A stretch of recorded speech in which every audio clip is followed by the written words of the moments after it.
Welcome to Pitch Sports Fans Fight Back. Myself, Martin Theobald, joined by Rakeem Noble, former Southern Area champion.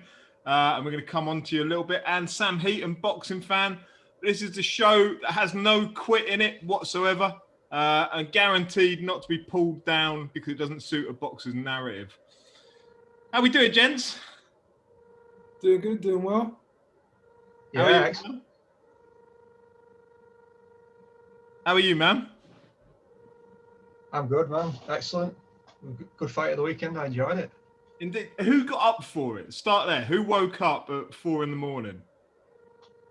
I got up. Well, I had a little nap. I planned to stay out the whole night through, but I think I fell asleep between Sissoko and Conway, and I just left the TV on. And of course, by the time the fight finished, I'd woken up by then. So yeah, kind of. You're not in your 20s anymore, Rakeem. You can't be doing it all night. It's a dangerous game, that is. Very dangerous game. What do we reckon to it then? I mean, we'll skip the undercard because aside from Kieran Conway, we'll try and keep it short, keep it moving.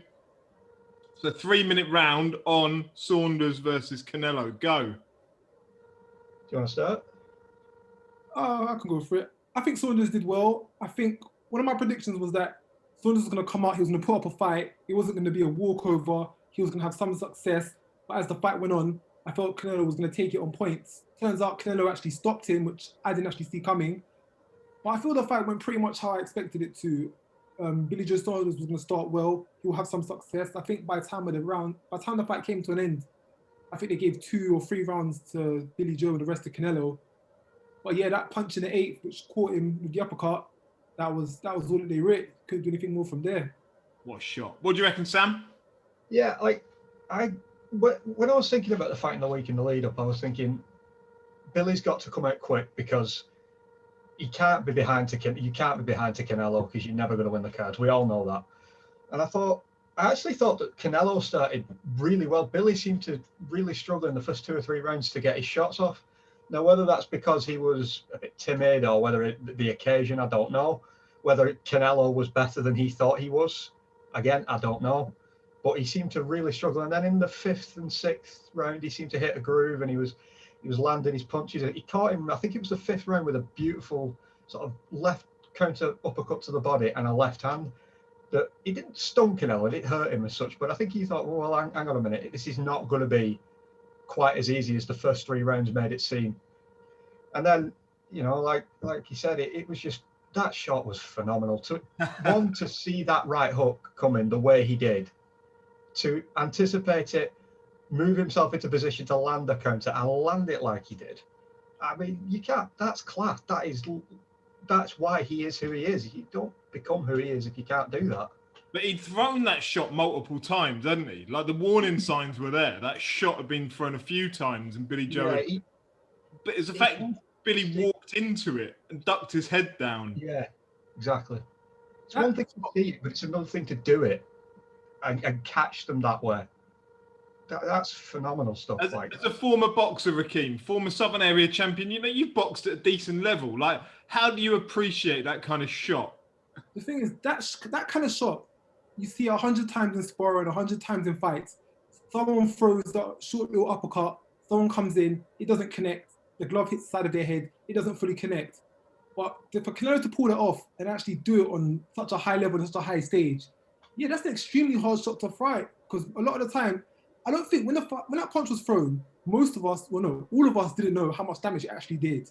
But it was as critical as anything because it completely broke his face. And like I said, in the gym, in fights, you'll see that punch happen so many times, but it would leave with absolutely no damage.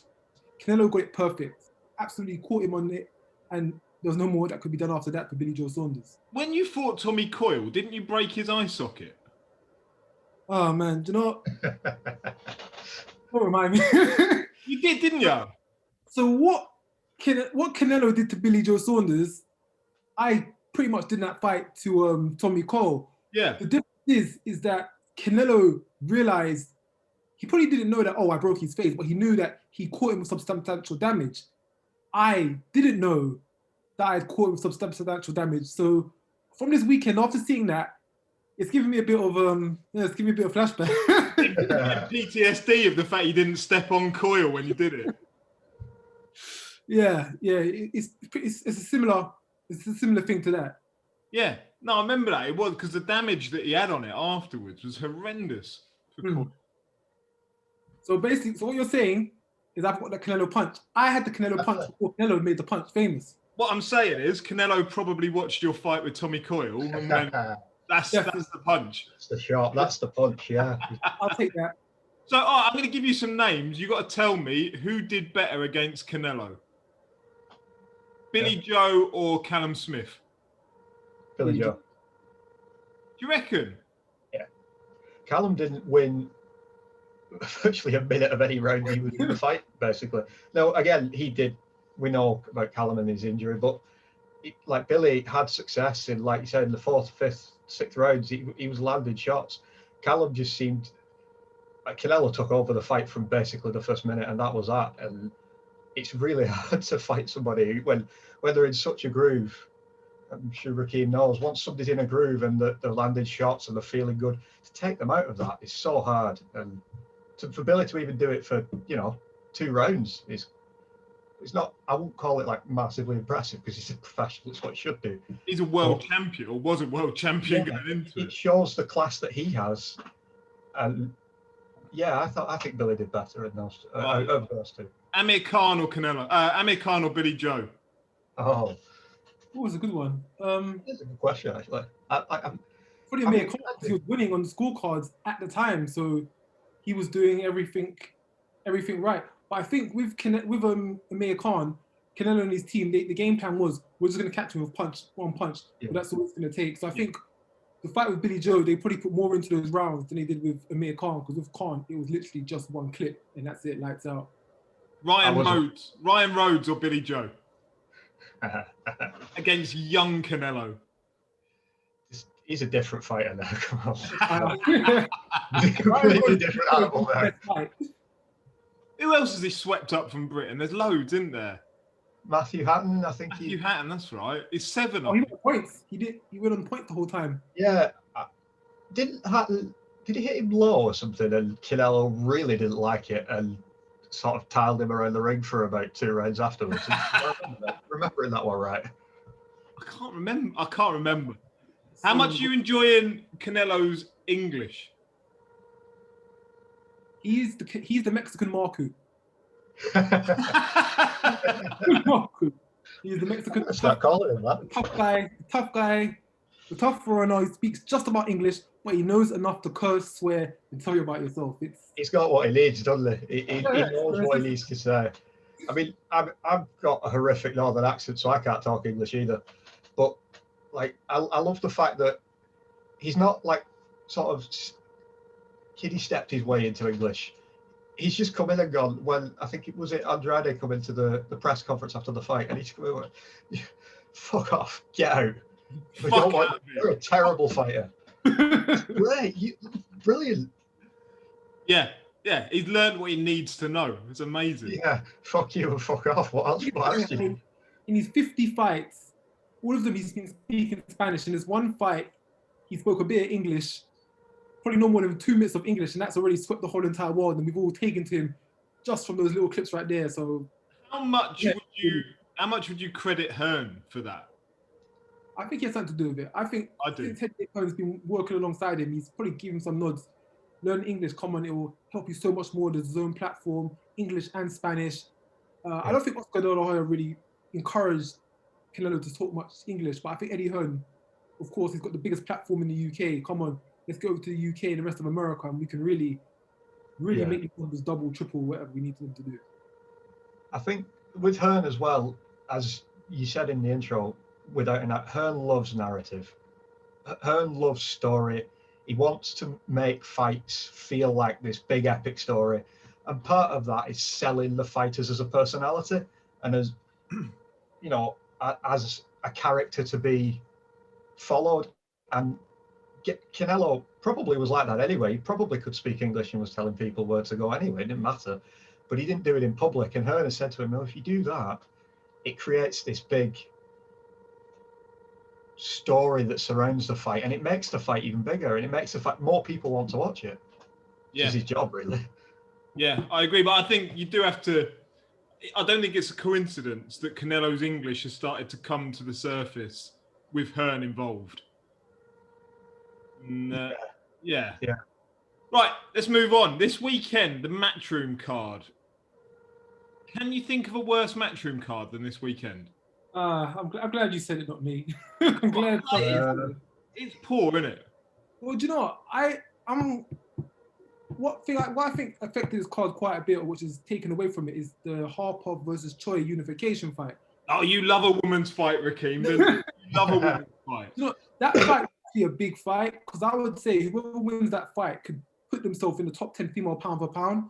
So that was a really intriguing fight. Taking that away, I feel like a really big element of that card has now been removed and it's not been replaced. So fair enough, you've got Lerone fighting for the European, you've got Buatsi fighting for another WBA Intercontinental, you've got MacArthur defending his title, MacArthur defending his title, and another European title. I just feel it lacks that touch of star quality, that cool touch, which just is going to make you say, you know, I'm going to stay in tonight, I'm going to give the Matchroom show a watch. And this could potentially be this could be like the last Sky Sports card we have. I think there's a Ritson one coming up. I think there's a Ritson one against Ponce, some Argentinian. Okay, at least I hadn't seen that. No, well, I mean, it's about as interesting as this one from what's been announced so far. So you think for their last few cards they maybe ramp it up and give us a bit of a send off, but but would you? Like, if you've got a DAZN contract coming up, and you want to save your star power and your star names for when you switch to a new provider, would you run them out now at the risk of them losing or the risk of them getting injured? Or would you put on Lerone Richards versus the Carolis, is it? I don't even know. No, I don't know this goes happening. I'll tell you the truth. So we've got Lerone Richards versus the Carolis, European title. Do you know anything about the guy? No. I actually do. I interviewed Lerone a few days ago, so I actually had to do some research. He's fought for the European title on a couple of occasions. He's won the Italian championship. He's a former WBA champion. He won the WBA title at some point in his career. He didn't hold on to it for too long. He's been around on the scene for a bit of time. He's 36 years old. Which WBA title are we talking? Come on. I believe it's the regular. Don't count. I've won one of them. Once upon a time, those titles had a lot of weight. Once upon a time. Yeah, maybe physically.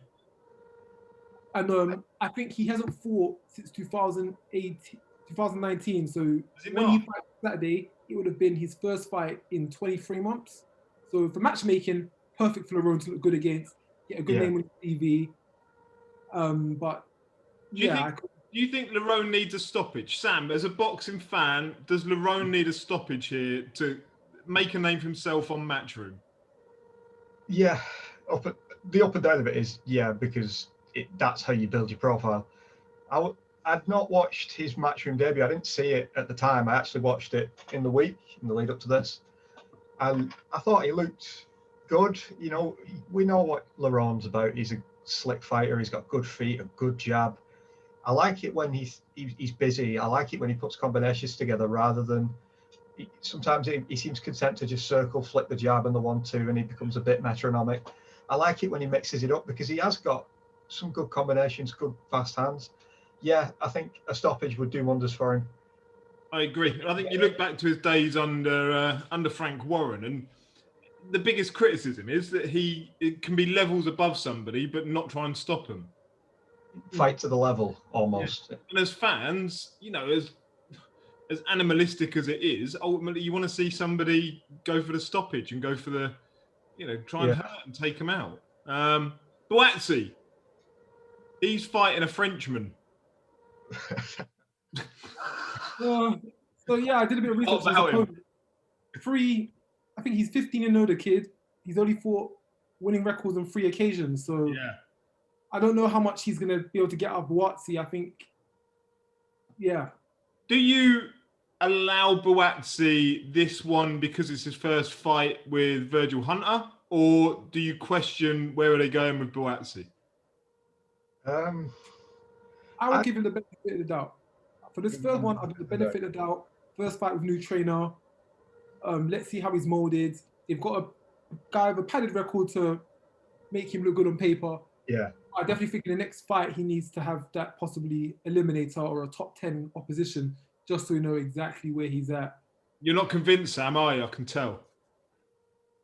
When he came into the sport or to the professional ranks, I really liked Buatsi and what I saw from him, because I thought, this kid's classy. You know, the way he fights, he's got a good jab, he picks his punches, he's clearly got power, he's got fast hands. And then the last couple of fights, he struggled a bit. I think he struggled a little bit against Paraban. And obviously, Chalic in the last fight was a real struggle. But you know what? Sometimes when fighters are coming up, they have struggles, and that's part of it. I'd like to see Buatsi, because who would you say is Buatsi, aside of Chalic, who would you say is Buatsi's best win? I don't know. I don't know. Because Conroy, perhaps. Yeah, when he won the British title. So he can clearly fight, and he's clearly good. He's clearly got talent. And so, like you said, what do you do with Buatsi now? Because obviously, we'd love to see the Yard fight. That's not likely to happen, because Yard fights for Frank Warren, and so too does Lyndon Arthur. And Callum Johnson's with Warren as well, I think. There's Craig Richards, isn't there? Craig Richards, that's a potential fight. I mean, Richards did okay in spots against Bivol the other week, which is, you know, that's a potential fight for him, and one he might not win. He should win this weekend relatively easily, because that's why this guy's here. He's here to make Buatsi, like, you know, he's here to make him look good. And Buatsi is capable of just absolutely blowing him away if he wants to. I'd like to see him step up the levels next time out. My problem with it is, I feel like we've been saying that about Buatsi for the last 2 years. Right. It's always, we'd like to see him step up next time out. And then next time out, he ends up with someone that I've never heard of. Yeah. I will give him a pass this time, because his first fight with Virgil Hunter, but you do need to see something out of it, because I feel like he's getting an easy ride of it compared to the criticism Anthony Yard got for kind of cruising through these almost unknown light heavyweights. I feel like Buatsi's getting away with it a little bit. Do you think that's because he's a matchroom fighter? I think it's because he's very good at it. I think it's because he's an Olympic bronze medalist. So from the onset, we already expected him to be able to reach these highs. Whereas someone like Yards, who came from an amateur white collar background, people had a ceiling for him pretty low. So every time he steps up to it, he'd get criticized for it. Whereas Buatsi, because we believe he can do it, we've let him slide up. But now it's getting to a point where we're like, so when are you going to get to this fight where we can really see you get tested? But he does get the benefit of the doubt because he is an Olympic bronze medalist. But also, Buatsi is quite a quiet and introvert individual, whereas Yard and Tunde are quite polarizing, and they're quite loud, and you know they antagonize people through their talk. I think that's why people almost were more, okay, if you say you're that good, we want to see you're that good. Whereas Buatsi doesn't come out and say it as much. I think it's a combination of both, because I remember from the very beginning when Anthony and Tunde, when they were pretty much just starting off, there was still a ceiling put above them. People saying, he came from white collar, he only had 14 amateurs, how good is he really? He's just a muscle, he's just a bodybuilder type of guy. Bodybuilder, yeah. They were getting that from the beginning. And it's since, let's say, 6 or so fights onwards, they were getting televised, they had the little knockout streak going on, then they start becoming more vocal with all of their catchphrases. So they had that beforehand. But like I said, Buatsi, when you're an Olympian, people will give you the benefit of the doubt that you can do it because of your pedigree. Just give you some examples. Josh Kelly, Mick Conlon, Olympians who, a lot of us now starting to ask the question, what have they been doing for the last 3 years with their trainer? Are they progressing? Are they going anywhere? It's only now that people are starting to call it out, now that they've been put on that level and platform where they've kind of been exposed a little bit or shown that there's faults to their game that probably shouldn't be there. Yeah. Right, let's move it on. Josh Taylor against Ramirez. That's coming up next weekend, isn't it? Yes. Who's going to win? And how good is that fight? That's as good a fight as you could want. That's what you want. I love Josh Taylor as a fighter. I think he's a fantastic fighter. He's got great feet. Yeah. Brilliant jab, range control. He's obviously got good power and speed. I love Josh. And you want to see him when he fought Progress. That was brilliant. That was a tremendous fight. Yeah. And this should be another one. I do think Taylor. I think he's favourite, and I do think he will win. But Ramirez is. I've seen less dangerous, of man. Ramirez than I'd seen of Prograis, so I probably don't know him well enough. He's almost gone under the radar a little bit, whereas Prograis came with a much bigger, in my view, he came with a much bigger reputation. Mm. Have you seen much of Ramirez, Rakeem? No, I haven't. I haven't seen much of Ramirez. Haven't heard too much of him either. I feel the case of him and Josh Kelly, both of these fighters in their native countries, they haven't been given the greatest of promotion. They haven't had the biggest of backing behind them to let everyone know who they are. This is a big fight. This is a unification for the super lightweight championship. And I feel that the Parker Chisora card the other week had much more attention. I feel more people knew about that card. Yeah, well, who's showing it in the UK? Fight TV. Like, brilliant for Fight TV, but as a promotional outlet, you know, my mum ain't going to know that it's on. My dad ain't going to know that it's on. Yeah. But I think both fighters, they've never really had the mass promotion behind them for what they possibly should have, because both of them right now are unified champions. Yeah. In the UK, that's a big deal. How many unified champions, of course, other than AJ, how many unified champions do we have in the UK right about now? And he's probably one of the only world champions we have who has the least publicity around him. I reckon Josh Taylor could walk down the street in Oxford Street in central London and I agree. Not really get a head turn, not really get much. And I agree. You ever sparred him? Taylor, no, I never sparred Josh Taylor. Was he ducking you? Definitely. He saw what I did to Coyle. He saw what I did. You know what happened. He's not about that life. He didn't want that smoke. He didn't want none of that. Who wins? Ramirez or Taylor? I think Taylor wins. I think Taylor wins. Yeah, Taylor. Confidently? I say I don't know enough about Ramirez, if I'm perfectly honest. I've seen bits of him, but nowhere near as much I've seen as Taylor. From what I've seen, I wouldn't be like it's 100%, but I'd back Taylor to, if not a late stoppage. I think he's got more than enough to take the decision from him. Maybe stop him if he can find a home for the left hand. Then yeah, I think he can wear him down. What I like with Taylor, I think he's probably the best built UK fighter. Yeah, a long time. When you look at how the McGuigans kind of matched him early on, the likes of Dave Ryan, going back to those days, Dave Ryan was tough as they come, and he stopped him. You go Dave back. Ryan never got. You what, man? So Dave Ryan was one of those guys. He never got stopped. No, never got stopped. No, and you think back to like the Ahara Davis fight. That seems like a lifetime ago now. 3 years, 4 years now. 2017, that was. 2017, yeah. Yeah, that was a big fight in the time, and I suppose in a way, having a big fight that early in your career sets you for when you get to the likes of Prograis and Ramirez, because you've experienced what it's like to be in there on a big night. Yeah, mentally going through the whole build-up of it and the pressures. Right, let's move on. Joshua Fury. What's going to happen, and when are we going to hear about it? God, how long did he got? I don't even want a prediction about the fight. I want to hear a prediction about the announcement. The announcement for the next update for the announcement, I predict, will be on Saturday, and the next update after that will be next Wednesday. I'm sticking my colours to the mast. You reckon they're going to do twice weekly updates about about the fight? Yeah, how many seats? Who's going to walk first? What gloves are going to be worn? What colour seats? Yeah, absolutely. Didn't they say something? It's meant to be.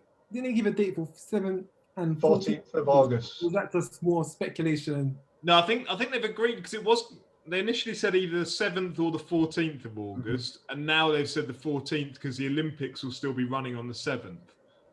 That's right. Yeah, that was Hearn today, wasn't it? I think, Frank Warren said it yesterday on Talk Sport, and then Hearn kind of confirmed it today. And then Hearn has said today they're going to have a stadium that they're going to build. Why can't they just rebuild the Ruiz Stadium? Why they got to build a new one? Yeah, exactly. They're throwing money around. Out there, they're just burning money out there. They're just burning money They out don't give there. a shit, do they? Yeah. They'll build a stadium out of £10 notes. They'll build Wembley at a £10 notes if they could get 50 for it. They're not bothered. Be bigger than Wembley, believe me. Be bigger than Wembley. But they're talking about they're going to build a stadium. Like August 14th is 3 months away. 3 months away. They're going to build a stadium for it. See how in the UK we have laws and restrictions on people's workers, ethics and rights? Exactly. Over there, forget about it. Forget about it. If it needs to get done, it will get done. Yeah. I mean, I don't want to say anything that will get me sued or killed, but I think you're right. Yeah. If it needs to get done, it'll get done. Yeah. So do you reckon they'll build an indoor stadium and an outdoor one? Because is it 40 degrees in August in Saudi Arabia? I don't know if it's quite as hot. I think I read 25 today. Sky did a piece. 25 at night, I think. It's 40. Yeah, that's right, yeah. They So can't go outdoors, can they?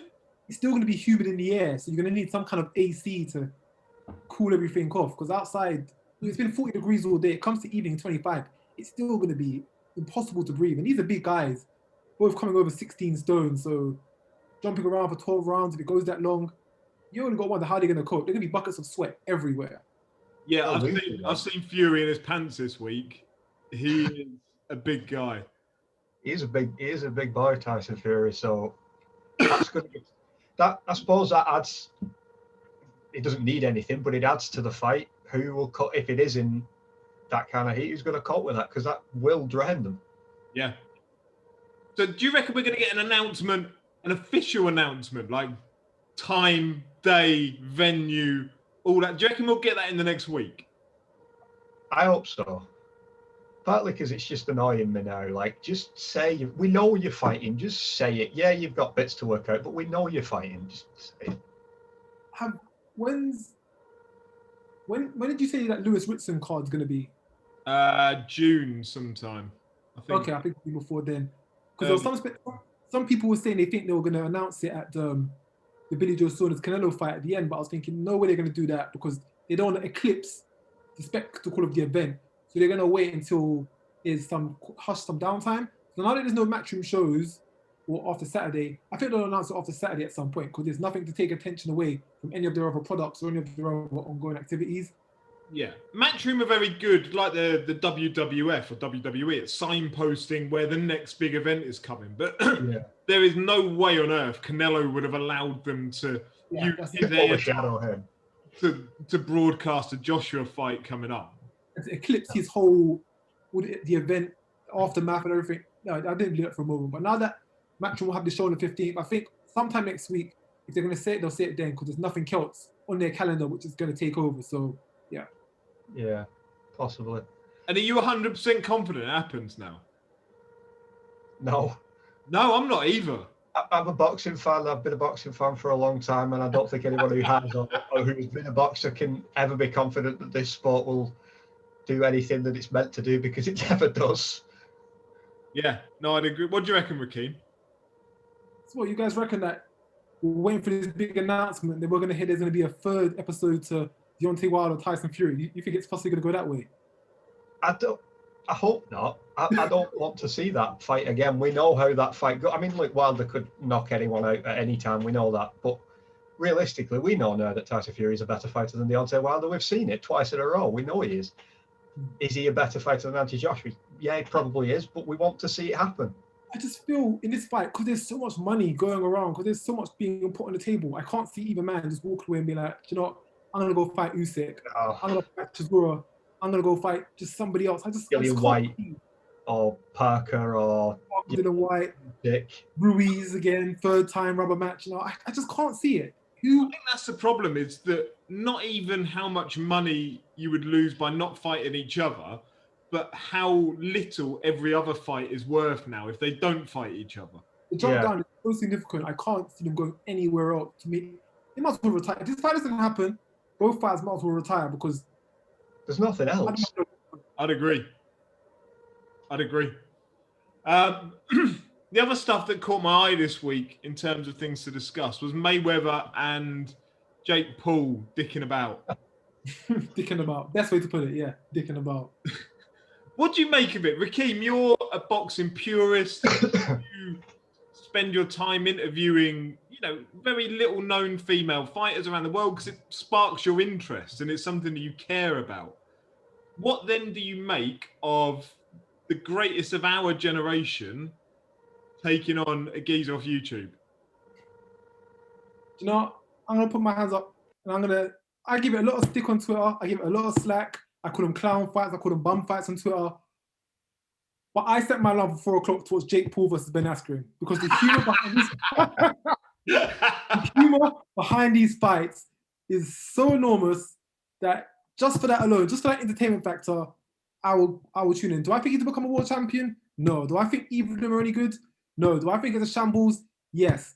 But is it entertainment? Well, watch it. Yeah. Yeah. Cool. So for Mayweather, at this point of time, it's unfortunate that he's going to go to external persons to the boxing world to try and generate more revenue, generate more attention. But it is what it is. Boxing's at a state right now where we've got fighters like Crawford and Spence who've been talking about fighting each other for years. It's never happened. We've had fighters, Joshua AJ, been talking about fighting for ages. It's never happened. We've got all these top level fights which aren't happening. Let's say about 5-10 years ago, when the big fights were happening, there was never a need for external factors to come in and boost our ratings up because it was just happening. But now we're at a time where the fighters aren't doing that, the promoters aren't doing that. Put the blame wherever you want it. We're looking at external factors now to try and create some interesting boxing. And I think it's a part of the sport as well that has let it come to this, that these guys can just walk in. In football, if let's just say a random celebrity, let's say Ollie Murs said, okay, I'll have a kickabout for Man City. Yeah, I'll go to Man City, have a little kickabout and get on their field. They tend to piss off. Ain't no way you're getting on this pitch of us. This is for serious people only. But in boxing, we've allowed that to happen. Yeah. What do you reckon, Sam? As a boxing fan, what do you make of it? I used to be quite ardently against it. I was always, this is against the sport, against the integrity of the sport, and it's a joke. And it is a joke, right? Let's not make it is. Jake Paul can punch, so I'm sure, and I mean, if it hit me, I'm sure it'd hurt, but he isn't going to beat a fighter that's actually a proper fighter, and he's not going to. Do you want the bad news, Sam? It's Logan Paul. Well, that's even worse because they could both fight him on the same night, though. It wouldn't make any difference. No, exactly. As one first and second one. Yeah, they could tag team him and he'd beat him. Yeah, one does one round, one does another, and they'd still both get knocked out. Yeah. I think as I've got older, I sort of, if they can, get people to pay to watch them, I mean, it's a tough world, man. So, yeah, power to them. You can't really begrudge somebody if the people are willing to pay to watch them. Look, we know Jake Paul and Logan Paul are not really going to fight people who, well, apart from Mayweather, obviously, because the money is absolutely insane. But apart from Mayweather or anyone like that, they're not going to get money to fight anyone that would be worth, seeing if they can actually fight. Because we know what would happen. They will get beat, knocked out, and the value goes down in doing it. If they fight KSI or Nissan Gibb, one of the other side men, or people like that, or Askren, yeah, there's money in that. And as much as it pains me to say that, boxing has always been a sport about money, and even in the days of Ray Robinson and such, it was still about money. Yeah, it's more now, but it's never been any different. And if this is the way people are making money, they're going to do it whether I like it or not. So I've embraced it. I've embraced the shithousery. Just go and do it. And I think for Mayweather, what's Mayweather got left to prove in the sport? He doesn't owe the sport anything. He doesn't owe the sport anything at all. If he can keep taking money out of the sport, if he can turn up on Canelo Fight Week and generate headlines by having his cap nicked on Canelo Fight Week, then good luck to him. That's flowed to a T, because people, when Khan was lobbying for a fight and stuff like that, Floyd Mayweather, he's really good. He's the best ever at being petty and taking headlines from people that he doesn't like. He doesn't like De La Hoya. He doesn't like Amir Khan. He doesn't like Canelo. and he'll take headlines from them, and he'll do it gladly, and he doesn't care. And, And that's why he is who he making is. money from them. He doesn't care. Yeah, exactly. He did Canelo Golovkin, which was the biggest fight in boxing at the time. We'd all been waiting so long for this fight. What does Floyd Mayweather do? Oh, Conor McGregor's not doing anything 2 weeks prior, so I'll go and do that. And of course, it takes money away from Canelo Golovkin because it's Floyd Mayweather and it's Conor McGregor. He picked the biggest stare he could find, and he's doing the same here. Logan Paul's the biggest stare he could probably find. Yeah, I admire it. I admire that he can still make money out of a sport that he left a few years ago. I think it's good on him. Right, we're going to wrap it up there. I was just, would that just go to show that no one stepped up in the meantime to make the presence that Floyd Mayweather has? So No one's there's filled been a the void. void And Floyd can come back to that void anytime he wants because there ain't nobody else there. because he's Floyd. He can do what he wants. Right, Rakeem, where can people find you on Instagram, on Twitter, etc.? Boxstory_RKM, Twitter, Instagram, Boxstory_RKM. You will find me. Go and find Rakeem. He has unique takes on boxing from a boxer's perspective, interviewing other boxers. It's brilliant. And Sam, where can people find you, my man? Sam_F_Heaton. I mean, you don't want to. Like, I just point out, I have nothing that you have any interest. Mostly it's about Wigan Athletic being shafted by the owners, not liking being at home in lockdown, and boxing. That's pretty much all I have to talk about. That's a very niche trio you've got there. But yeah, well, you know, you've got to find your niche in life, surely. Up the ladder. Right, thank you very much, gents. I appreciate it massively. For Pitch Sport Boxing, thank you very much for joining us, and we'll catch up soon. Cheers, mate. Thank you. Bye. Take care.